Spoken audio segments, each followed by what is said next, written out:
अहाते पार्लियामेंट से पीटीआई अरकान को गिरफ्तार करने पर आईजी की सरजनिश, फौरी रिहा करने का हुक्म। ऑपोजिशन का गिरफ्तार अरकान के प्रोडक्शन ऑर्डर जारी करने का मुतालबा तस्लीम। स्पीकर की तमाम अरकान को पार्लियामेंट लाने की हिदायत। अरकान की गिरफ्तारी से मुताल्लिक स्पीकर कौमी असम्बली के चैम्बर में हुकूमत और अपोजिशन से ताल्लुक रखने वाले रहनुमाओं का मुशावरती इजलास हुआ। स्पीकर अयाज सादिक ने कहा, पार्लियामेंट की बेतौकीरी बर्दाश्त नहीं। कानून के मुताबिक पार्लियामेंट से बाहर जिसको चाहे गिरफ्तार करें। पार्लियामेंट से अरकान की गिरफ्तारी नाकाबिले कबूल है। स्पीकर की आईजी इस्लामाबाद को तमाम गिरफ्तार अरकान से मुहज़्ज़ब बर्ताव और बेहतरीन सहूलियात फराहम करने की खुसूसी हिदायत। कहा, कल रात के वाक़े की मुकम्मल तहकीकात अमल में लाई जाएंगी। वाक़े की मुकम्मल फुटेज हासिल की जा रही है। पाकिस्तान तहरीक इंसाफ के गिरफ्तार रहनुमाओं को इंसदाद दहशतगर्दी अदालत इस्लामाबाद पेश कर दिया गया। शेर अफजल मरवत, जैन कुरैशी, आमिर डोगर को इंसदाद दहशतगर्दी अदालत पहुंचा दिया गया। शेख वकास अकरम, नसीम शाह और अहमद चट्टा को भी इंसदाद दहशतगर्दी अदालत पहुंचा दिया गया। कल जो पार्लियामेंट और मुल्क के साथ हुआ, पूरी कौम ने देखा। ये हमला स्पीकर और वजीर आजम पर है। आज इस पार्लियामेंट को खड़ा होना होगा। ताला लगाना है या पार्लियामेंट को चलाना है। तहरीक इंसाफ के रुकने कौमी असम्बली अली मोहम्मद खान का कौमी असम्बली में जज्बाती खिताब। कहा, आज मेरा मुकदमा जमहूरियत के लिए है। सियासत में इख्तिलाफात होते हैं लेकिन अना का मसला अलग होता है। बड़ी मुश्किल से आज पार्लियामेंट पहुंचा। बहुत कुछ हुआ है रात को। हम इसराइल में नहीं पाकिस्तान में हैं। मौलाना नसीम को मस्जिद से उठा लिया गया। कल रात को जो हुआ वो जमहूरियत का 9 मई था। बानी पीटीआई जेल में है लेकिन उन पर कातिलाना हमला हो चुका। अली मोहम्मद खान का कहना था कि इस वक्त जरूरत है हम इदारों के साथ मिलकर पाकिस्तान को बचाएं। बानी पीटीआई को रिहा करवाने लश्कर लेकर आए। हम अटक पुल पर इंतजार करेंगे। वज़ीर दिफा ख्वाजा आसिफ का पीटीआई को चैलेंज। कौमी असम्बली में इजहार ख्याल करते हुए कहा, उन्होंने 15 दिन में बानी पीटीआई को रिहा करने का कहा था। आज दूसरा दिन है। ये लोग मुनाफिक हैं। वक्त आने पर बयान बदल देते हैं। जब आप कहें बानी पीटीआई नहीं तो पाकिस्तान नहीं, इसका क्या रिएक्शन होगा? जलसे में पाकिस्तान के वजूद को चैलेंज किया गया। उसके बाद आप क्या तवक्को करते हैं? वो कहते हैं हमने फौज से बात करनी है। ये डीएनए का डिफेक्ट है। इनके जमीर मुर्दा, ये जमीर फिरोश हैं। पीटीआई की इख्तिदार में आने और इख्तिदार के बाद की जिद्दोजहद देख लें। 9 मई को सिर्फ मिलिट्री टारगेट चुने गए। क्या उसके बाद कोई आईनी तहफ्फुज का दावा किया जा सकता है? अपने रवैये दुरुस्त करें ताकि रद्द अमल भी वैसा आए। ख्वाजा आसिफ की तकरीर के दौरान अपोजिशन अरकान का शोर शराबा। हुकूमत ने जजेस के हवाले से किसी आईनी तरमीम से मुताल्लिक अभी तक एतमाद में नहीं लिया। हमसे बात करेंगे तो कोई राय देंगे। एमक्यूएम पाकिस्तान के मरकजी रहनुमा डॉक्टर फारूक सत्तार की एबीएन न्यूज से गुफ्तगू। कहा, कौन सी तरमीम? कोई ड्राफ्ट मुसवदा सामने आएगा तो बात करूंगा। माजी में भी बहुत से ऐसे कवानीन और आईनी तरामीम पास हुई हैं जिनको सियासी मुबस्सरीन ने अच्छी निगाह से नहीं देखा। अगर इस तरह की कोई आईनी तरमीम हो रही है तो उसको अच्छी निगाह से नहीं देखा जाएगा। जब एक चीज हो जाती है तो उसको रिवर्स गियर लगाना इतना आसान नहीं।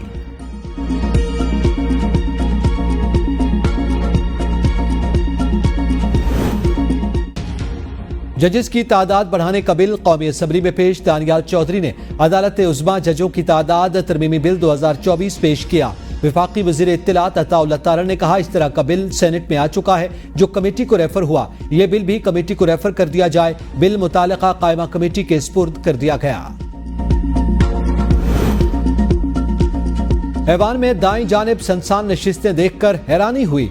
ऐसा सांप सूंघ गया कि 3-4 लोगों के अलावा किसी ने यहां आने की जुर्रत ही नहीं की। वफाकी वज़ीर इत्तलात अताउल्लाह तारड़ का कौमी असम्बली में इजहार ख्याल। कहा, उन्हें समझाते थे कि संभल कर चलें। माजी में कस्टोडियन ऑफ हाउस की बजाय प्रोडक्शन ऑर्डर जारी करने की हिदायत वज़ीर आज़म हाउस से आती थी।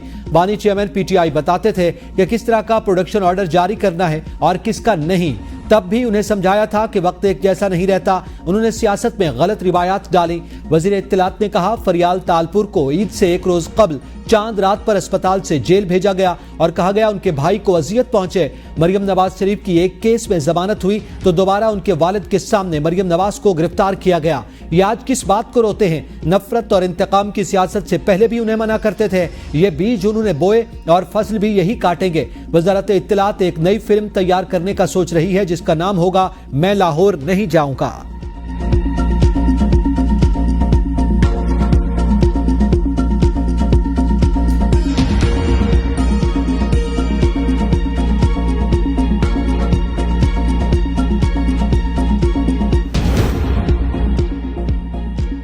पीपल्स पार्टी के रुकने कौमी असम्बली नवीद कमर के पार्लियामेंट में गिरफ्तारियों पर तनकीद। स्पीकर से तहकीकात के बाद संजीदा एक्शन लेने का मुतालबा कर दिया।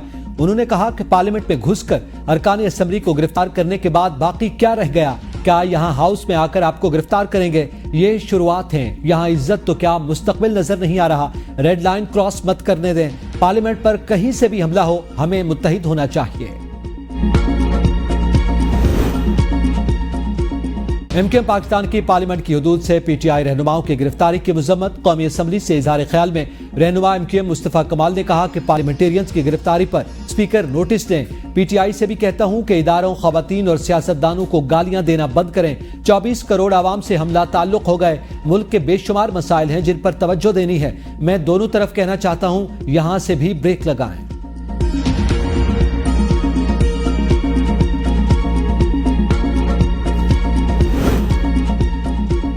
खवातीन और इदारों के नाजेबा जबान इस्तेमाल करने पर सिंध असेंबली में वज़ीर आला अली अमीन गंडापुर के खिलाफ करारदाद मंजूर। ऐवान की सख्त मुजम्मत।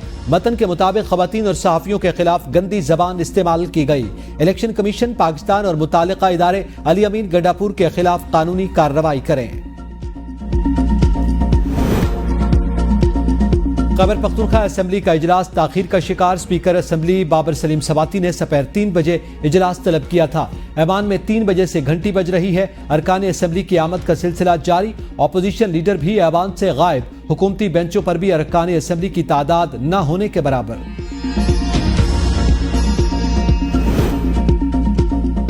बानी पीटीआई और बुशरा बीबी के खिलाफ 190 मिलियन पाउंड रेफरेंस और बरीयत की दरखास्त पर अडियाला जेल में समाअत। एहतसाब अदालत के जज नासिर जावेद राना ने समाअत की।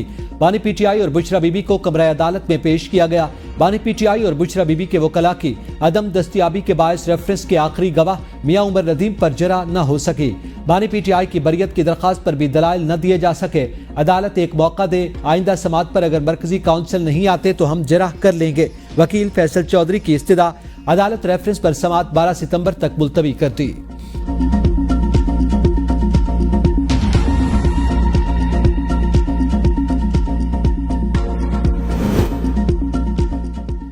आसिफ जरदारी, नवाज शरीफ और सैयद यूसुफ रजा गिलानी के खिलाफ तोशाखाना गाड़ियों के रेफरेंस पर समाअत।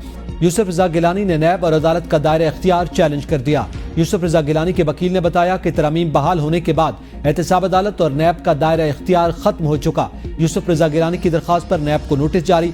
एहतसाब अदालत ने रिमार्क्स दिए कि नैब आगाह करे तोशाखाना केस इसके दायरा इख्तियार में है या नहीं। दायरा इख्तियार की दरखास्त पर 26 सितंबर तक समाअत मुलतवी।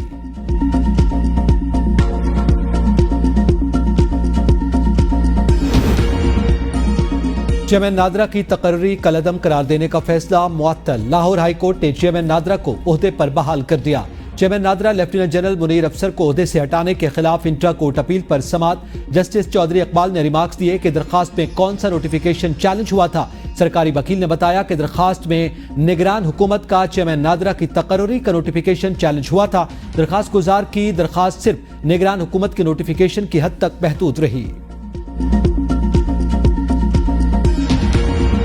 अस्सलाम वालेकुम, एबीएन न्यूज के साथ मैं हूं एतजाज नकी। हेडलाइंस आपने जानी, तफसीलात शामिल करेंगे एक ब्रेक के बाद। साथ रहिएगा।